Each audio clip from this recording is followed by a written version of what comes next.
হা হা এটাই সঠিক কথাগুলো শোনেন কি কথা সঠিক।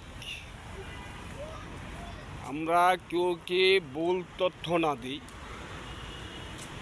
ভুল প্রমিস না দিই এবং সঠিক তথ্য দিই। একজন মানুষকে হয়রানি করা মানে বোকামি, তাই না? আমরা যারা যারা ফেসবুকে কাজ করি বা নতুন নতুন লোক আছে, নতুন নতুন আইডি খুলছে, নতুন নতুন পেজ খুলছে, আমরা সঠিক তথ্য দেওয়ার মতো চিন্তা ভাবনা করি।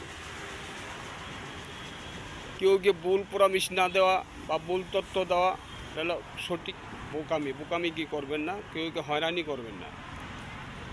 আমি কথা এটা বোঝাইতে চাচ্ছি, এই ফেসবুকে বহু ডাক্তার বাড়িয়েছে না, একজনের এক নলেজ, একজনের এক বুদ্ধি। তো বিভিন্ন জনে যদি বিভিন্ন প্রমিস, বিভিন্ন তথ্য দেন, বিভিন্ন প্রমিস দেন, কয়জন একটা মানবে? এবং আমি বুঝাইতে চাচ্ছি কথা এইটাই, যারা যারা কাজ করেন ফেসবুকে বা সঠিকভাবে ভিডিও বানাবেন, সুন্দর সুন্দর কোয়ালিটি করে ভিডিও বানাবেন, সুন্দর জায়গা চেয়া, ভালো জায়গা চেয়া, নিজের মাথার মেধা দিয়ে কাজ করবেন। কারো পরামর্শ শুনতে যাবেন না, কারো বুদ্ধি শুনতে যাবেন না।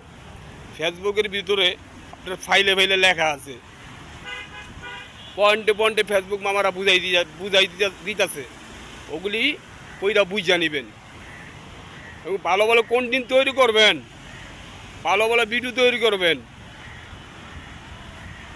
তাইলে আপনি ভালো থাকতে পারবেন। আমার এই কথাগুলো বুঝাই নিয়েন আমি কি কইছি, তাইলে ভালো থাকতে পারবেন, আইডি ভালো রাখতে পারবেন, কাজ করে আগাই যেতে পারবেন। কারো পরামর্শ মাথায় নিবেন না, আপনি নিজের মেধা দিয়ে নিজে কাজ করবেন, তাইলে আগাই যেতে পারবেন। ভালো থাকেন, আল্লাহ হাফেজ। যদি কথাগুলো ভালো মনে করেন, একটা লাইক, একটা কমেন্ট, একটা শেয়ার করতে ভুলবেন না। শেয়ার করবেন, দ্রুত শেয়ার করবেন ভিডিওটা।